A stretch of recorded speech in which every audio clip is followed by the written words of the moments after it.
Oh, sorry. Yes, please. Thank you. Okay. And then when after when you only have 5 minutes left, I'll go ahead and start. Turn my video camera on to give you an idea that you have 5 minutes left. Yeah, that's fine, but it doesn't allow me to use the animations. Does it work here? Just to have a quick check before I start. Yeah. It should be, yes. Otherwise, you need to share your screen with your presentation. Okay. 1 minute. I think. Just give me a minute, please. Mm-hmm. I think I will share my screen. Okay. I'm not able to find where exactly it is. It's at the bottom of the screen. You see 4 buttons, and the 4th one you can share your screen. Share your screen, yeah. Yeah, okay. And then you should be able to choose between among your documents.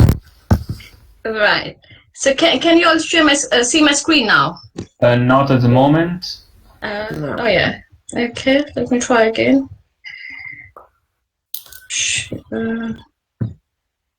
Okay, 1 minute. Can you see now? Yeah, now it's sharing. Just a second. Okay, now we can see it. Okay, right. So you're able to see now everything what's on the screen? Yeah, yeah. Yeah. All right, thank you. Very good morning to all of you. Myself, Gitika Goyal, and I'm currently working as teacher of physics at Alice Guildford School. It's in Nottingham, United Kingdom. And today I'm going to talk about my paper, which is on fostering student engagement in the digital world. So I'm going to talk about technology, whether it's a boon or a barrier. I believe that this pandemic allows us to think already about technology a bit more. So my paper basically targeting these smiley faces, or you can say secondary school pupils, staff, and the schools to support the use of technology in an effective way. So I'm trying to figure out, is it a boon, is it a barrier, or is it a combination of both? So before, as I move on, how I laid my presentation is, I'm going to talk about the abstract, the introduction, and then the research findings. And as my paper is experience-based, so I've conducted interviews and surveys from various science educators and researchers. And then from there, I concluded a final reflection. So it's again, we're trying to see whether technology is a boon or a barrier. So this is the abstract I've written in my paper. And so it's when we talk about technology, before I start with this paper, I just really want to make people aware that before the schools actually jump into this, there are a few parameters that need to be measured and compared. So it's really a theme of debate between instructors and technology fostering student engagement in active learning. So this paper presents a comparative study of student engagement versus the instructor experience of using technology. And I'm targeting especially the science education, because science education is the one which involves theoretical and practical, and where I believe the hands-on experience is very vital. So how technology would be able to overcome this hands-on experience, how we able to make confident even with the use of technology involving the practicals. As I've seen that there are a few challenges when we come to use the technology, like lack of awareness among staff, school, and the pupils. The student involvement, are they really involved in front of technology, or is just a mask in front of them to just pass the time? Or the confidence, their confidence level, the IT skills, the practical understanding, and there are a few misconceptions when it comes to technology. So what I did in my paper is, in science lessons, students are introduced to different tools to maximize participation. We all are using now technology. All the teachers across the world are using technology at some point in their lessons. So alongside scientific skills, we are not only teaching them the science, we also are helping them to develop their IT skills, which are, I believe it's necessary in this lifelong learning. And the results of each lesson are evaluating based on how confident the instructor and students are with the technology, how many students actually involved in active learning. Does it provide any way to clear the misconceptions, any opportunity to develop the real life skills? So my paper is based on all these parameters. Moving forward, so in introduction, I mainly focus on the learning environment, student engagement, and technology. I know this is very much easy to implement at university level, but it's not the same case when we talk about the secondary school students, the schools. The pupils, the age range from 7 to 13, so it's quite different. So when it comes to technology, it's not only using computers, it is much more beyond that involves learning tools, audiovisual resources, diverse form of communication necessary in all disciplines. So whether we talk about like to create light bulb moments, to embed in the long-term memory, to make connection between different subjects, we talk about retrieval practice, we talk about a lot of pedagogy, like when we talk about making connections, but technology actually provides network between various subjects. So in the past few years, the science curriculum mainly focused on mastery of disciplines, but now this has changed to interdisciplinary approach, which could be, I believe, achievable with enhanced use of technology. And I believe in the next coming 10 years, the technology will bring a new revolution. So a need of change in pedagogy is very much clear, but the ways to implement the technology at this level are still in the early ages of development. So as you see the picture, you can see we are doing still the same thing. It just there is a need to change or to implement the technology as effective as we can. So a deeper transformation is required within secondary schools across the globe to foster student engagement in this digital world. So so I researched some papers and I have looked into what other researchers have talked about, and what comes from that result is, from those findings, that they are mainly focusing on the quantitative data. It is very easy to assess, get the assessment scores, attendance, behavioral points, the pass rates, how many students are opting for higher education. But what is the impact of this quantitative data? The outcome of these measures have been analyzed at very later stage, because when we talk about secondary school, it's a 5 years long program in United Kingdom. So we able to get the outcome of these at a very later stage. And what happens then in the real sense, the instructors or the staff or the school are unable to meet the expectation of the students in this fast changing world, thus resulting in reducing higher education and future opportunities, and is the reason there are many jobs which are in shortage occupation in the developed countries as well. So what is needed in this present century? The present century needs collaborative critical thinkers, creative and courageous innovators, and true lifelong learners. So today's learners consistently looking for opportunities that allow them to explore, to find solution and answers for themselves. So this is not only achievable just with instructors' instructions. So we have to involve some technology. So how this is possible? But on the other hand, the research also says that the new generation lack information literacy skills, they have weak creative thinking skills, and the reason behind is more dependency on the use of such electronic tools. And they also believe that these technology causes more harm to the learners than it's positive. But however, this view is a minority. So still there is a chance that it is still a positive. So what is needed? There is a need to measure it quantitatively, which we're already doing, and qualitatively as well. Now, what it will make change then? The outcome of these can be analyzed instantly and at an early stage. When we're trying to measure qualitatively, when we have the awareness, when we have an understanding of this, then because we believe that early intervention or early identification all results in early intervention, and that definitely promotes student engagement. There's a lot of evidence behind it and the research behind it.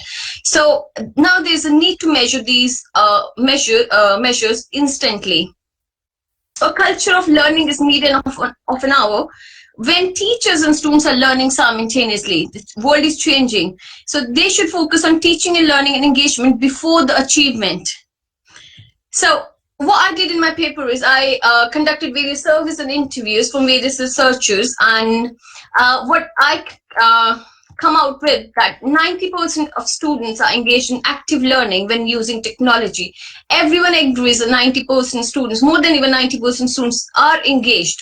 So technology make learning accessible for all students. From that research, I came up that the instructors, its use is limited to the following. They only know when we talk how do they measure the data, how they're doing, what they're doing with this technology. They only come up with like to explain different concepts, to automatically collect data, to access student understanding, to allow differentiation, to allow deeper questioning, to increase confidence, to strengthen the retrieval practice, to enhance digital literacy, creativity, and IT skills. So everyone believes that they said that they're using technology for this purpose. But when we ask them, how do they know that? And there is no answer for them in front of them. So I propose a model because earlier we mainly talk about pedagogical and the curriculum knowledge. So I propose a different model, which is an ever-evolving model consisting of pedagogical knowledge, disciplinary knowledge, and the technological knowledge model. And this is now a need of our. If any of these pillars fail, it impacts student engagement and ultimately their progress. So an ever-advancing technology world can be impaired if any of these pillars fails in the coming years. So my survey suggests that the students and instructors have an awareness of the technology, but again, they are lacking the understanding of its effective use. So how could we do that in the schools? To implement this, the first and most important step is to proper use of allocated budget in the education industry, considering its lifelong benefits. We all have an awareness of this. It's just like making proper use of budget. How could we make it implemented? So the final reflection from this is the impact of technology is yet to be measured qualitatively and quantitatively other than student engagement. From my research and surveys, it's come out that they're only measuring how many students are engaged, but they are not measuring anything other than how many students are actually engaged. But if they engage, what is the impact of that? How many students are opting for higher education then if they engage in technology? So there's a need to measure the impact at every level from kindergarten to university by students and instructors. A need to introduce continuous development programs primarily focus on IT skills in the era of digital generation. Schools have a lot of CPDs on pedagogical, the curriculum knowledge, but from the survey it comes out they have very less focus on CPDs on the IT skills for the staff and the students. So there is a need to introduce these.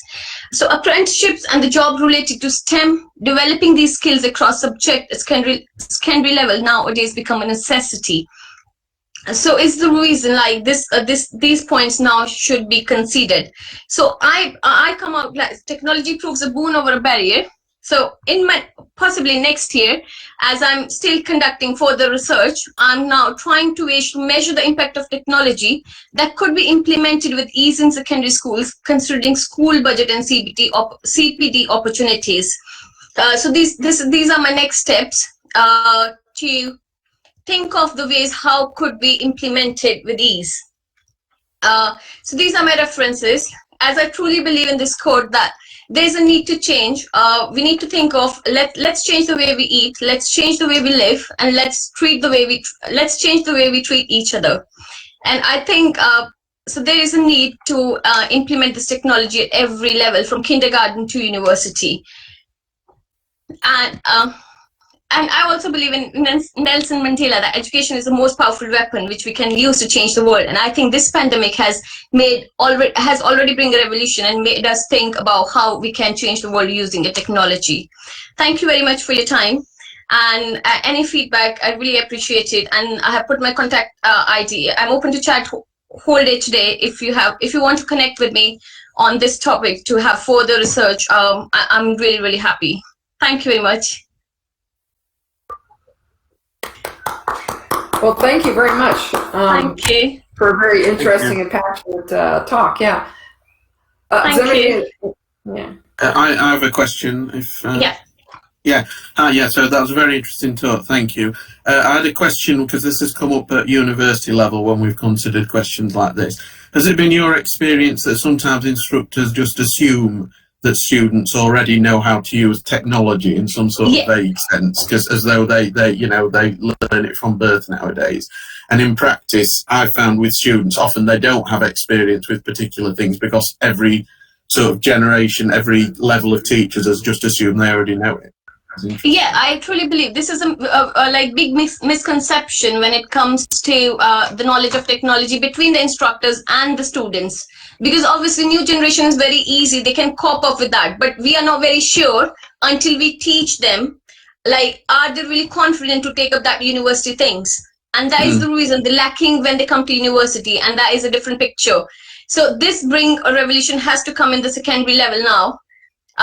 But this, I would agree with this, that. it's not only the students. The school has to involve in it. The staff has to involve in it. Like it's the like involvement of everyone.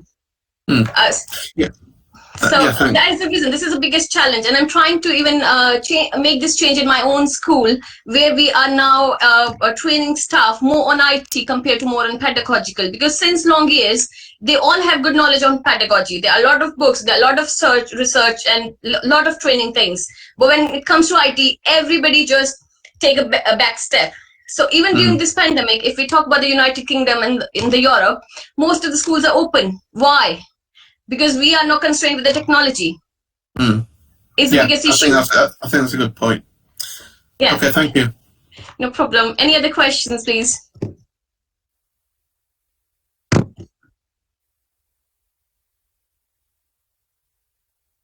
Okay, I'm open today. If anyone have any questions, want to connect with me, either you can email me or you can chat on me today.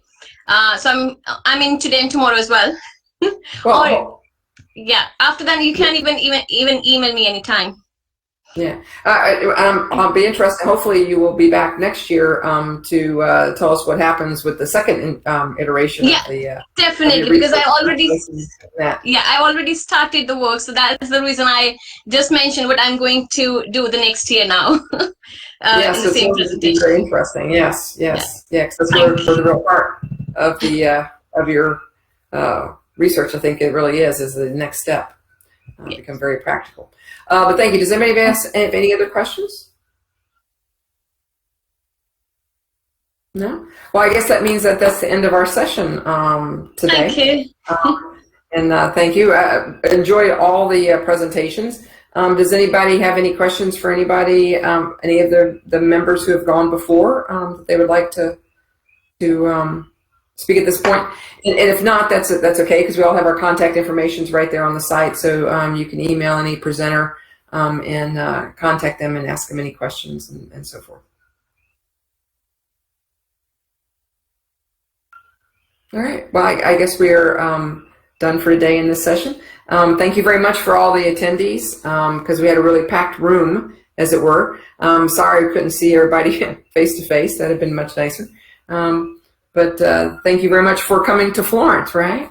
To Frenza, yes. But take care.